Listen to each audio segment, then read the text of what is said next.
Suatu malam, seorang kepala kartel bernama Alejandro yang dikenal karena sifatnya yang dingin dan sangat brutal memasuki sebuah bar yang terletak jauh di pusat kota dengan tujuan mencari seorang pengedar yang telah mengkhianatinya dan mencuri sebuah muatan berharga. Alejandro berharap menemukan orang yang dicarinya di sana, namun yang ia temui hanyalah Lizzie, seorang perempuan muda yang bekerja di bar tersebut dan berdasarkan informasi yang ia miliki, diduga memiliki keterkaitan dengan pria yang sedang diburunya. What do you want? Sit down. Nothing is gonna happen. Come. You're pretty.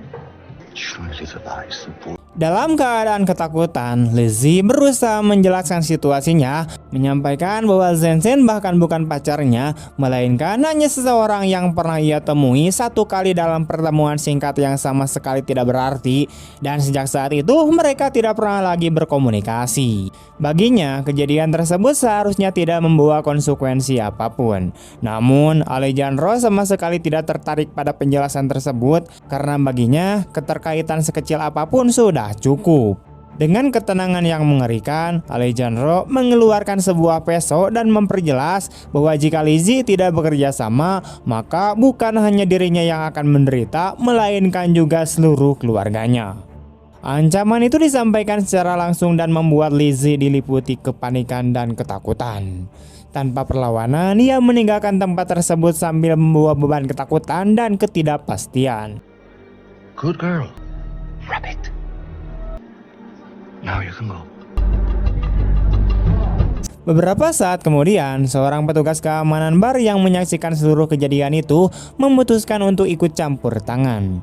Dengan keyakinan bahwa ia hanya berhadapan dengan seorang kriminal yang gemar mengintimidasi, ia mencoba menghalangi Alejandro agar tidak pergi, namun kesalahan tersebut berujung fatal.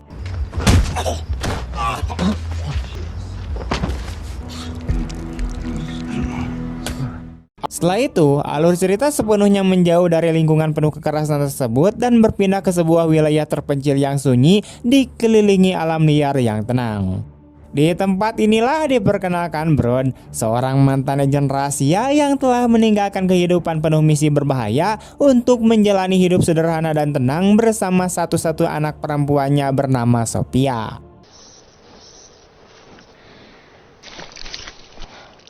Keduanya tinggal sendirian di sebuah kabin kecil di tengah hutan, jauh dari hiruk-pikuk kota dan segala bentuk kontak yang tidak perlu dengan dunia luar. Kehidupan mereka berjalan dengan rutinitas yang sederhana dan teratur. Sophia tumbuh dengan pola asuh yang sangat berbeda dibandingkan kebanyakan remaja. Brown dikenal sangat protektif, namun caranya bukan melalui larangan-larangan umum atau ceramah tentang pergaulan dan pesta, melainkan dengan mendidik Sophia sejak kecil agar disiplin, waspada, dan mampu melindungi dirinya sendiri, termasuk dalam penggunaan senjata api secara bertanggung jawab. Bagi Sophia, gaya hidup ini adalah hal yang wajar karena ia tumbuh di dalamnya dan merasa aman dengan aturan-aturan tersebut.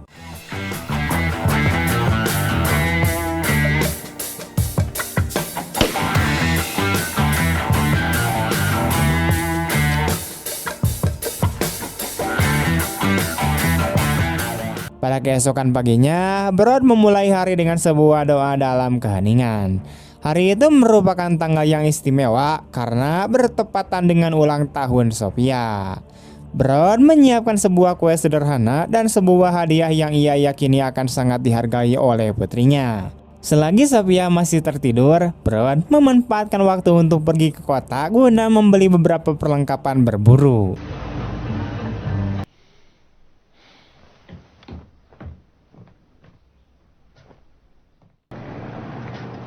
Di toko langganannya, ia menemukan sebuah mesin pemotong rumput yang meskipun tampak sederhana, masih dalam kondisi cukup baik dan mudah diperbaiki.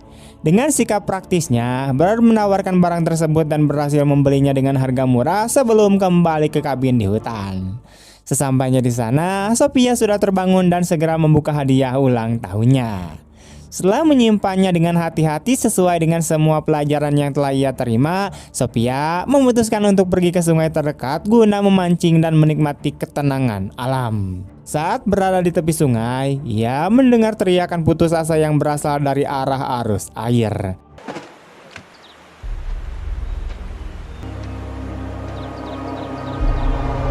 Sophia segera kembali ke kabin untuk memberitahu Brod, dan keduanya pun bersama-sama menuju sungai tersebut, di mana mereka menemukan seorang perempuan muda bernama Januri yang tengah terseret arus.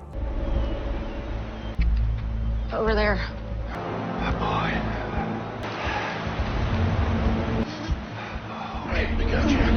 Okay. Brod segera menyadari adanya luka tembak di tubuh perempuan itu, dan reaksi pertamanya adalah membawanya ke rumah sakit. Namun Januri yang hampir kehilangan kesadaran memohon dengan sangat agar hal itu tidak dilakukan. Ketakutan yang terdengar jelas dari suaranya menunjukkan bahwa ia sedang melarikan diri dari sesuatu yang jauh lebih berbahaya. Dengan peralatan medis yang sangat terbatas, Brod melakukan segala yang ia bisa untuk menghentikan pendarahan dan menstabilkan kondisi Januri, sementara Sophia membantu sebisanya. Sorry. Okay. Okay. All right. I'm sorry. I'm sorry. What happened? It's gonna get pretty scary. Setelah luka-lukanya ditangani, Sophia menyiapkan sup ayam hangat untuk membantu Januri memulihkan sedikit tenaganya. I promise. You did good today. Ketika malam poek, Brod berbicara dengan putrinya dan memperingatkannya untuk menjaga jarak. Januri adalah orang asing sepenuhnya, dengan luka serius dan kisah yang masih penuh dengan misteri. Brod menegaskan bahwa prioritas utamanya adalah menjaga Sophia tetap aman dan memahami betapa seriusnya situasi ini.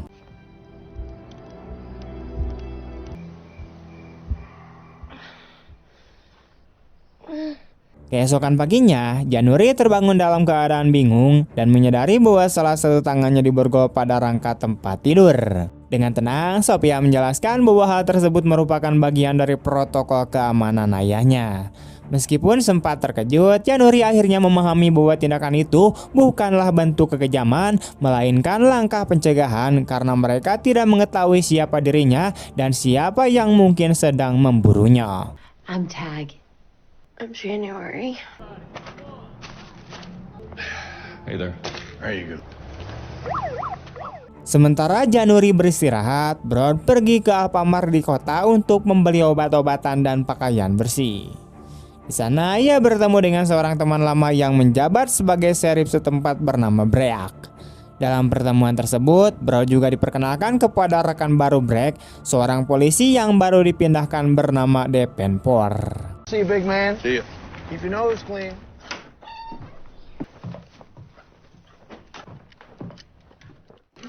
Oh, that's not gonna work. Pada malam harinya, ketika Sophia telah tertidur, Januri mendekati Brod yang masih terjaga. Pada saat itulah ia akhirnya mengumpulkan cukup tenaga untuk menceritakan apa yang sebenarnya terjadi. Januri menjelaskan bahwa ketika ia pulang ke rumah setelah bekerja, ia mendapati teman sekamarnya bernama Lizzie sedang disiksa oleh dua pria bertopeng di dalam apartemen mereka. Meskipun tidak memiliki keterlibatan apapun dengan masalah tersebut, Januri ikut terluka dalam serangan itu. Kedua pria tersebut kemudian menyeret mereka berdua secara paksa menuju sungai dan melemparkan tubuh mereka ke dalam air.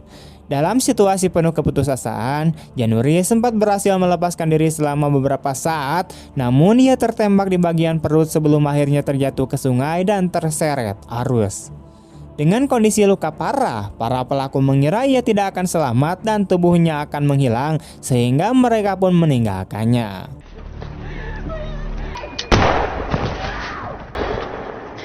Your tequila, my favorite. You're gonna live. Saat fajar menyingsing, Brod memutuskan untuk menyusuri aliran sungai guna memastikan kebenaran cerita tersebut. Dalam pencariannya, ia menemukan tubuh Lizzie yang tersangkut di antara ranting-ranting dekat tepian. Menyadari bahwa para pelaku bisa menyimpulkan Januri masih hidup jika menemukan jasad itu di sana, Brod mengambil keputusan berat dengan melepaskan kembali tubuh tersebut ke dalam air agar terbawa arus. Beberapa waktu kemudian, Brod berbicara dengan Sophia dan menceritakan semua yang ia temukan saat menyusuri sungai. Ia menjelaskan betapa berbahayanya situasi ini, menceritakan tentang jasad yang ia temukan, serta menegaskan bahwa keberadaan Januari dapat membahayakan mereka semua. Meski demikian, Brod mengakui bahwa dirinya berada dalam dilema karena satu sisi dirinya merasa bahwa menyerahkan Januari kepada pihak berwenang adalah tindakan yang benar, sementara sisi lainnya memahami bahwa hal itu bisa berarti menjatuhkan hukuman mati baginya. Sophia tetap bersikeras dan menyatakan bahwa Januari harus pulih sepenuhnya sebelum keputusan apapun diambil, serta menegaskan bahwa meninggalkannya sekarang adalah tindakan yang salah. Menghadapi keyakinan putrinya, Brod akhirnya setuju untuk menunggu lebih lama.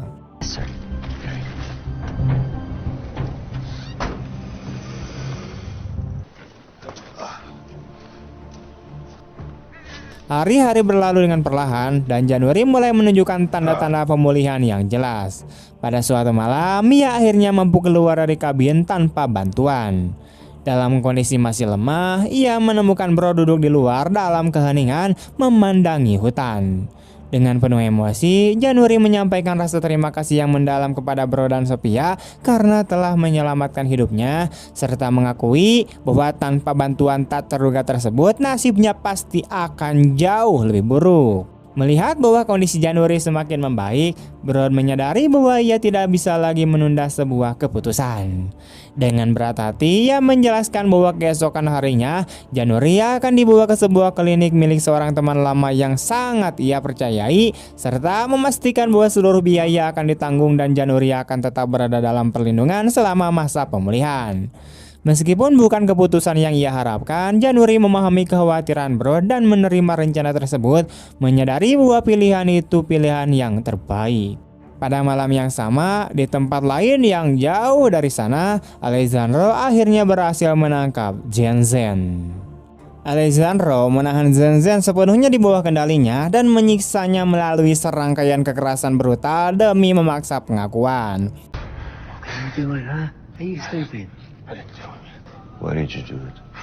Pada titik inilah terungkap bahwa Zenzen bukanlah sekedar kriminal kelas kecil, melainkan adalah seorang polisi korup yang selama ini bekerja secara diam-diam untuk Alessandro, memastikan seluruh operasi ilegal kartel dapat berjalan tanpa gangguan hukum. Dalam kesepakatan terakhir mereka, Zenzen memilih untuk mengkhianati kartel, mencuri barang dagangan, lalu menghilang dengan keyakinan bahwa dirinya tidak akan pernah ditemukan. Meski dalam kondisi terluka parah dan berada di bawah tekanan ekstrim, Zenzen tetap menolak bekerja sama. Bagi Alessandro, pengkhianatan adalah dosa besar yang tidak pernah bisa dimaafkan. Is it true? I can make the runs. I can. No. Please. No, God. No. I'm ready.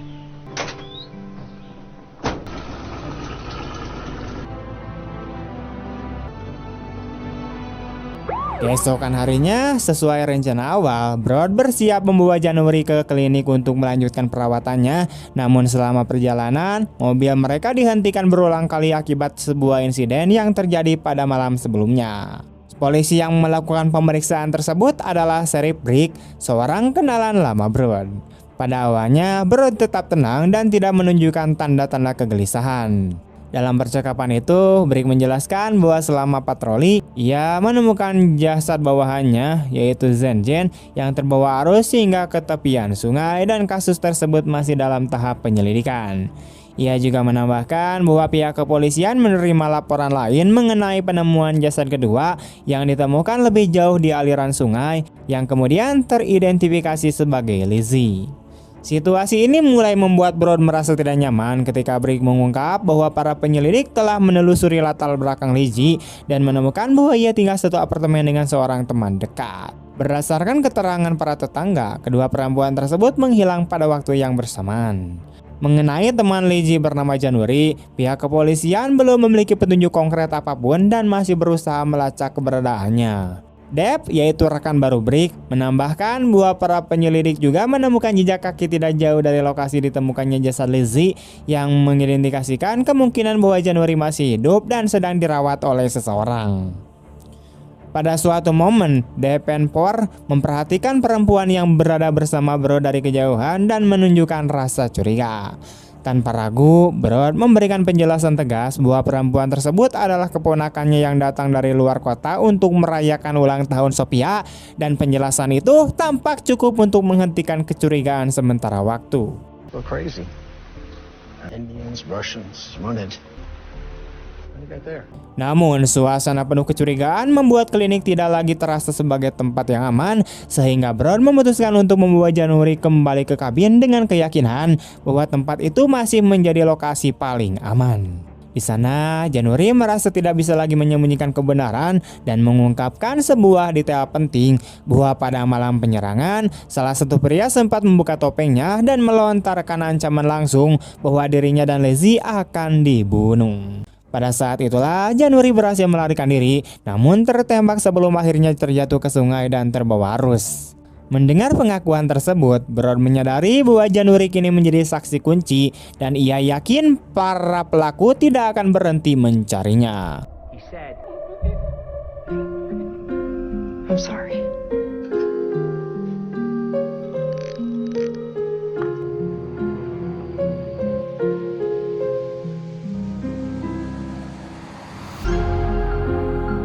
Keyakinan itu terbukti saat malam tiba ketika dua orang asing mendatangi kabin yang segera diketahui sebagai anak buah Alejandro. Brod tetap tenang dan bersikeras bahwa ia tidak pernah melihat perempuan asing di sekitar tempat tersebut, dan sikap tegasnya berhasil meyakinkan kedua pria itu untuk mantau.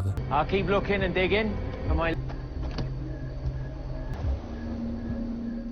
Namun ancaman belum berakhir karena beberapa waktu kemudian salah satu dari mereka kembali secara diam-diam dengan niat membunuh January, sementara rekannya menunggu di dalam mobil. Sebuah kesalahan fatal yang berujung pada keberhasilannya ditangkap oleh Brod. Don't. Oh, you f***ing up.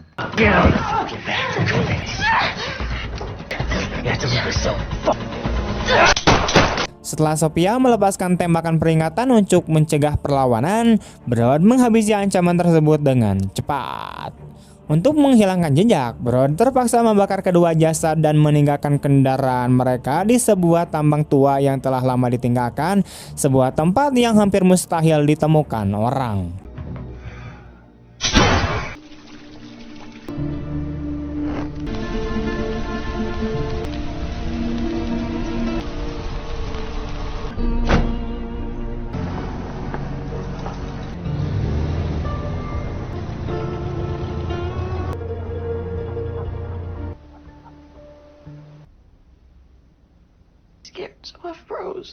Setelah kembali ke kabin pasca konfrontasi, January akhirnya runtuh secara emosional dan menangis sambil meminta maaf, merasa bahwa kehadirannya telah menyeret Brod dan Sophia ke dalam situasi yang sangat berbahaya.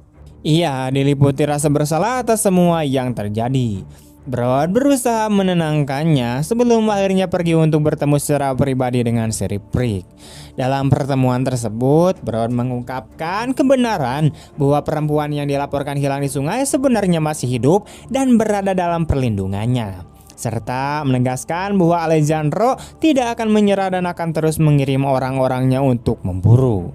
Oleh karena itu, Brod meminta Brick untuk merahasiakan semuanya dan membantunya mengeluarkan January dari wilayah tersebut secepat mungkin, permintaan yang akhirnya disetujui oleh Brick. Sebelum berpisah, Brod memberikan January sejumlah uang sebagai bekal untuk memulai hidup baru jauh dari tempat itu dengan aman. Saat mobil Sheriff menjauh membawa January, Sophia memandang dari kejauhan dengan mata berkaca-kaca, merasa seolah kehilangan anggota keluarganya sendiri. Namun ia memahami bahwa perpisahan menyakitkan itu adalah satu-satunya cara untuk menjaga January tetap hidup. Pada pagi berikutnya, setelah terbangun, Sophia mulai merasa cemas karena sunyi yang terasa begitu menekan dan ketiadaan kabar membuat rasa takut kembali tumbuh. Brod merasakan kegelisahan yang sama dan mencoba menghubungi Sheriff Brick, namun mendapati bahwa nomor tersebut sudah tidak aktif.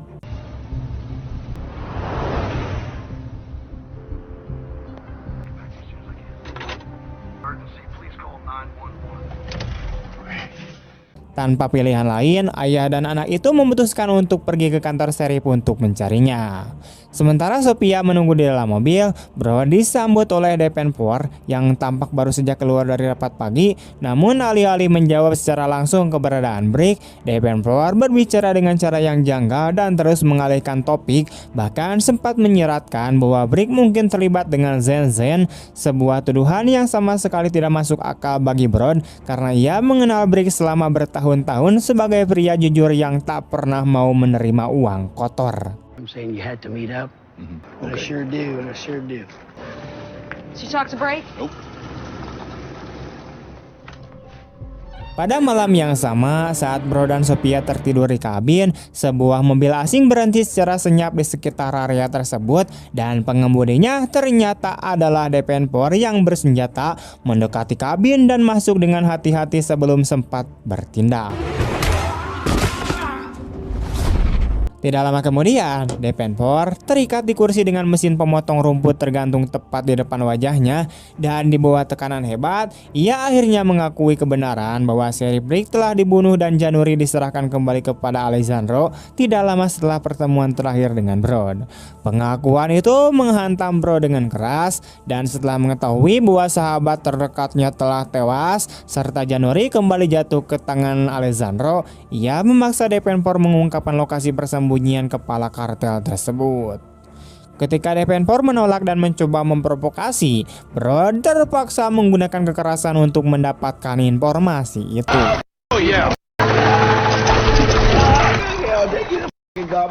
Setelah lokasi Alessandro terungkap, Davenport tidak lagi memiliki nilai apapun, dan sebelum pergi, Brod meluangkan waktu untuk menulis sepucuk surat kepada Sophia, meminta maaf karena merasa gagal melindunginya sebagaimana seharusnya, serta berpesan bahwa jika ia tidak kembali keesokan harinya, Sophia harus pergi ke rumah neneknya di Meksiko. You are the best part of my life.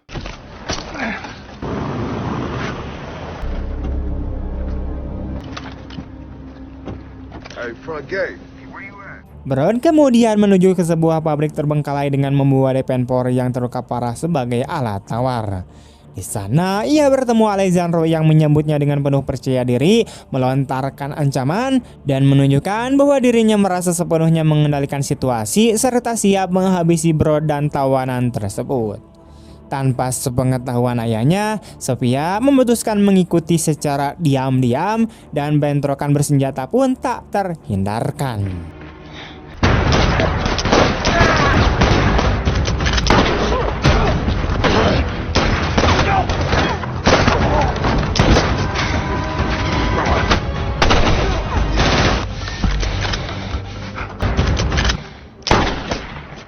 Saat Alessandro mundur ke dalam gedung, Brod tertembak di bagian dada dan terjatuh, sementara salah satu anak buah Alessandro mendekat untuk menghabisinya.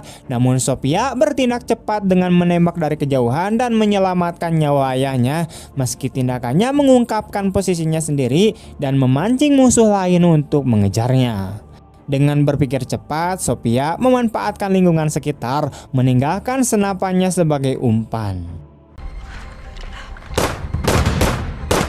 Di saat yang sama, Brod yang terluka berhasil masuk ke dalam pabrik, di mana ia menemukan January masih hidup serta mengetahui bahwa istri dan anak Zen juga ditahan sebagai sandera.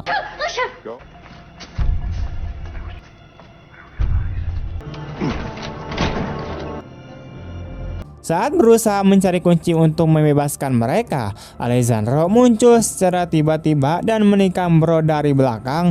Namun pada detik paling kritis, Sophia kembali muncul dan menembak Alessandro, mengakhiri hidupnya untuk selamanya.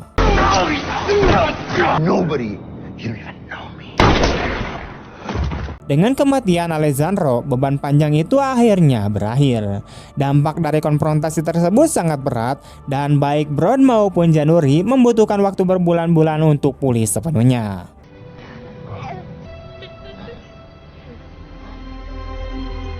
Seiring berjalannya waktu, kehidupan perlahan menemukan keseimbangan baru ketika Brod dan Sophia mengundang January untuk tinggal bersama mereka di kabin, menawarkan sesuatu yang tidak pernah ia miliki sejak malam tragis itu, yakni rasa aman, kepedulian, dan kesempatan nyata untuk memulai hidup kembali. Tamat.